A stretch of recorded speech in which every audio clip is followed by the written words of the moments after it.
Voilà, je suis Régine Jean, je suis cadre supérieur de santé sur un pôle d'activité qui s'appelle le pôle Embrun à l'hôpital La Péronie. Alors bonjour, je m'appelle Julien Gibrila, je suis chirurgien spécialiste en chirurgie plastique, esthétique et reconstructrice à l'hôpital La Péronie, c'est le CHU de Montpellier.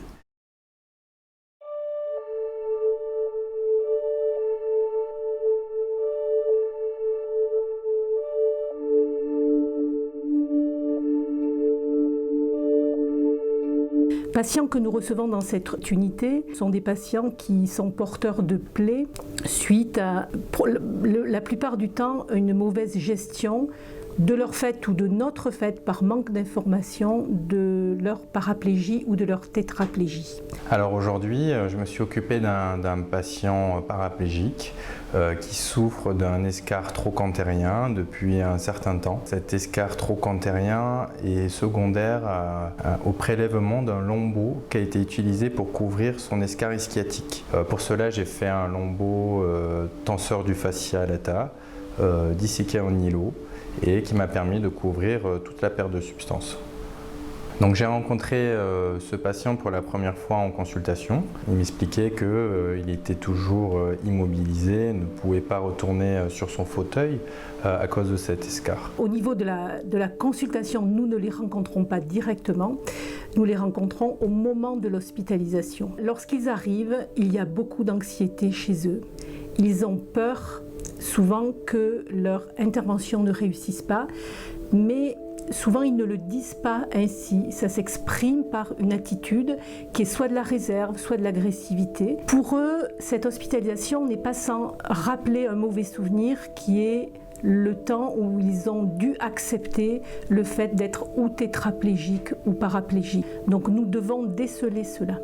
Et je dirais que c'est là-dessus que nous travaillons pour que demain soit plus heureux pour lui et qu'il le voit ainsi. Et un peu comme dans un orchestre où chacun répète sa partition avant une mise en commun pour que cela donne quelque chose, une œuvre qui soit jolie.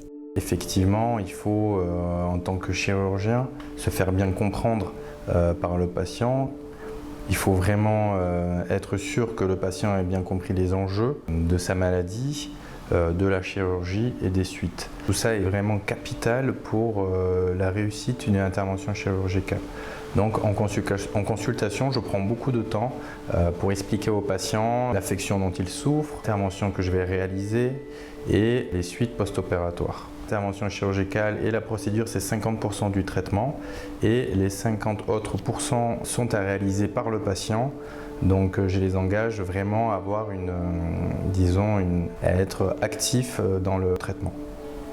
C'est vrai que je réfléchis parce que c'est vrai que j'ai pas l'impression de rencontrer beaucoup de difficultés dans la prise en charge de ces patients-là. La structure qui existe ici à Montpellier est assez complète. Moi, je trouve la seule partie qui est plus difficile, c'est le côté psychologique. Je pense que les patients qui viennent ont beaucoup d'espoir. Malgré l'agressivité qu'ils peuvent parfois exprimer, ils ont énormément d'espoir, bien légitime. Donc, on est là pour eux et c'est ce que nous devons faire.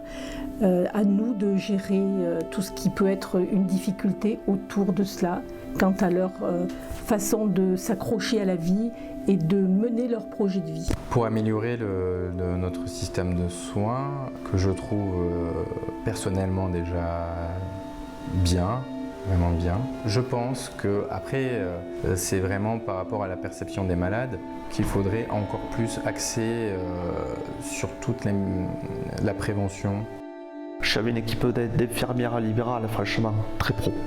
J'ai rien à dire. Les infirmières en France sont bien formées quant à l'accompagnement des personnes en situation de souffrance. Donc cela est une réelle force pour prendre en charge des patients ainsi en soins pendant une très courte durée, car le patient ne reste que très peu de temps à notre niveau à l'hôpital. C'est vrai qu'il existe des cas où on rencontre des difficultés avec des malades, surtout quand nous rencontrons des complications. Alors dans ces moments-là, ce qui est plus important, et ce qu'on essaie de faire, c'est d'aller voir le patient, de lui dire que c'est normal qu'il soit triste, c'est normal qu'il soit affecté par ça, c'est pas quelque chose de facile. Moi j'essaye de leur expliquer que c'est normal qu'ils angoissent, c'est normal ils se sentent tristes par la situation qui les affecte. Déjà, je sais que ça leur fait du bien parce qu'ils se sentent entendus dans leur souffrance. Et je pense que c'est quelque chose d'important. Il faut vraiment qu'ils se sentent compris dans cette détresse. Je pense que ça fait partie intégrante de notre traitement, c'est d'essayer de vraiment les motiver, bien sûr sans leur mentir sur les risques des interventions. Et puis voilà. Et bien évidemment, moi je fais souvent appel à la psychologue du service pour passer voir les malades dès que je sens qu'il y a quelque chose qu'il faut qu'ils verbalisent avec un spécialiste, quoi.